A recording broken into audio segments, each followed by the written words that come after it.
आज क्वेश्चन लेते हैं हम नीट 2016 से और ये देखते हैं हम क्या है।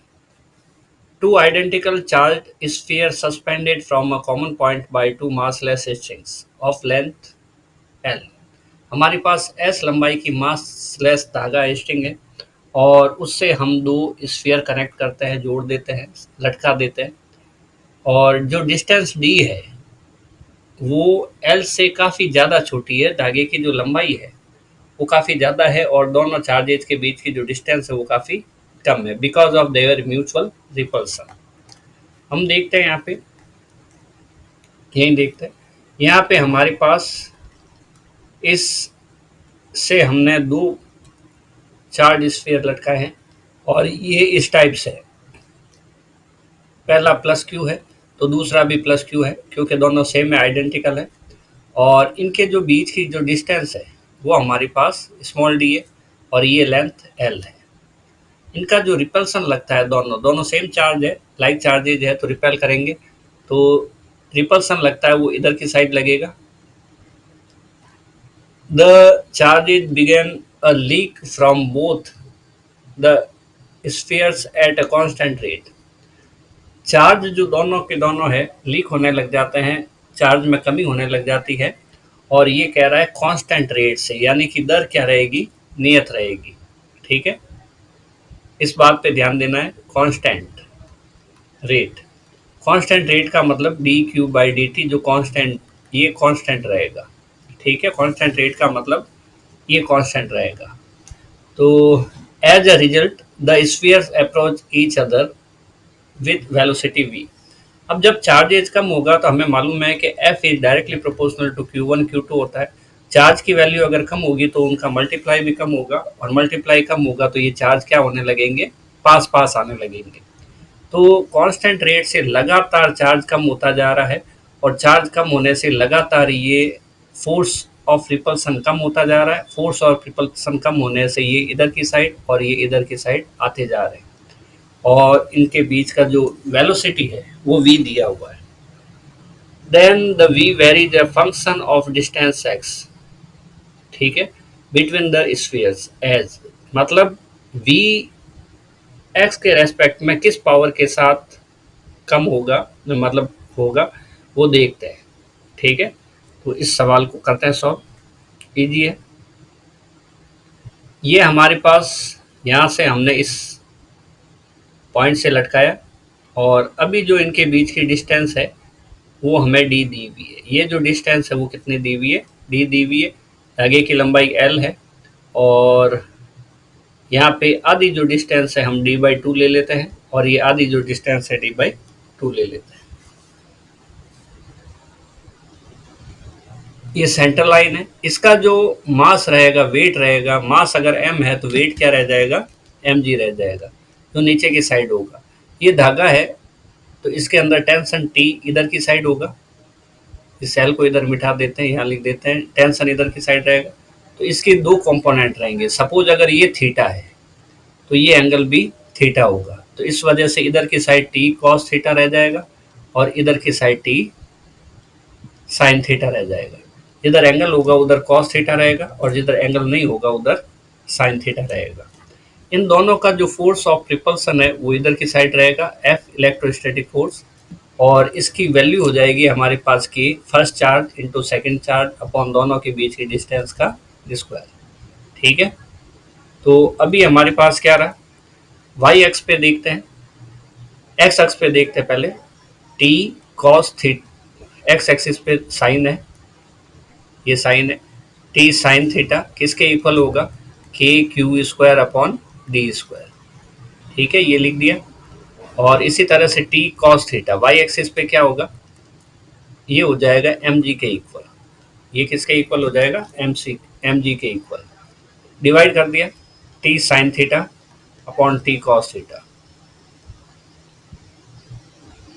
T sine theta upon T cos theta. T से टी कैंसिल हो जाएगा, यहाँ पे बचेगा हमारे पास टेन थीटा। और ये जो वैल्यू है किसके बराबर आएगी, ऊपर की साइड साइन है के q square upon d square.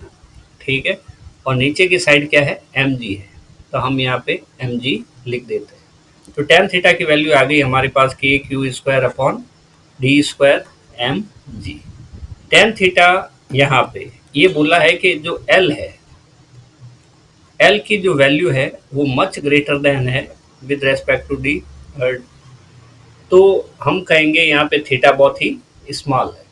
बहुत ज़्यादा अगर छोटा है तो tan theta approx sine theta के इक्वल होता है और अप्रॉक्स ये थीटा के इक्वल होता है। जब ये दोनों इक्वल होंगे तो हम क्या काम करेंगे, tan थीटा की जगह साइन थीटा लिख सकते हैं। साइन थीटा होता है perpendicular divided by hypotenuse. Perpendicular हो गया हमारे पास, ये थीटा है तो ये परपेंडिकुलर हो गया, यहाँ पे लिखेंगे हम d/2 और हाइपोटेनस हो गया l। तो यहाँ पे हमारे पास के क्यू अपॉन स्क्वायर है और D square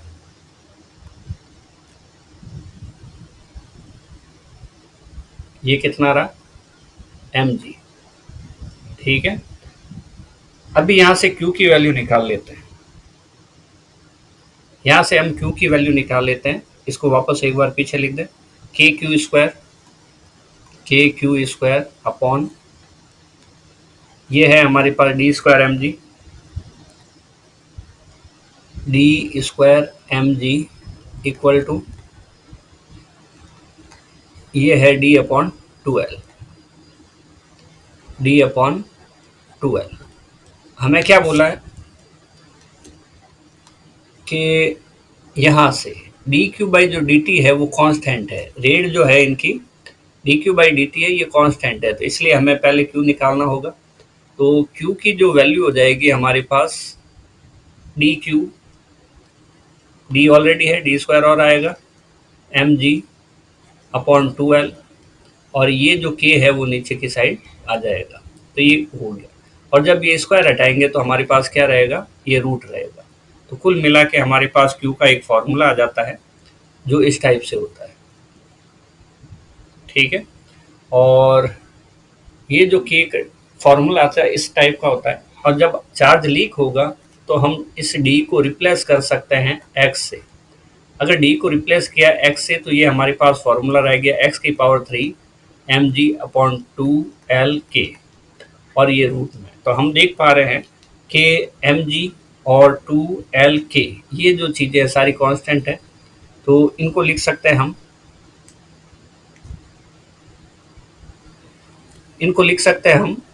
Q equal to root of m g और 2 के और x की पावर 3 और रूट होने की वजह से बाई 2। ठीक है, तो डिफरेंशिएट विद रेस्पेक्ट टू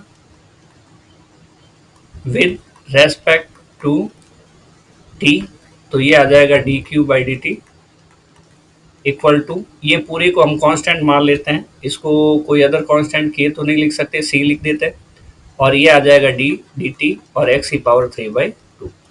ध्यान देना है ये तो D q by d T है, ये c कांस्टेंट है, ये जो है इसका डिफ्रेंशिएट करते हैं, पावर आगे आ जाएगी 3/2 और पावर में से एक माइनस हो जाएगा 3/2 -1, और यहाँ पे हम t के रेस्पेक्ट में कर रहे हैं, x के रेस्पेक्ट में नहीं कर रहे हैं, इसलिए हम यहाँ पे dx बाई डी टी लिखेंगे। ये जो आ गया हमारे पास वेलोसिटी है, डिस्प्लेसमेंट अपॉन टाइम वेलोसिटी है, और तो वेलोसिटी का जो फॉर्मूला हो जाएगा यहाँ से देखते हैं dx dt, और वेलोसिटी का फॉर्मूला हो जाएगा जो हमारे पास ये 2 ऊपर 3 नीचे 2/3 हो गया, ये c जो है वो नीचे की साइड आ जाएगा, d q by d T small Q है, और ये जो x रहा वो x इधर की साइड आ जाएगा, तो ये 3/2 ये हाफ रहा, और हाफ रहा तो ये नीचे की तरफ x की पावर हाफ लिख देते हैं। 3/2 -1 हाफ होता है, और वो हाफ इधर की साइड जाएगा तो नीचे की साइड जाएगा। यहाँ पे फिर देख रहे हैं कि ये जो पूरी वैल्यू है ये एक कांस्टेंट है, तो इसे एक नया कांस्टेंट मान लेते हैं, तो लिखते हैं फिर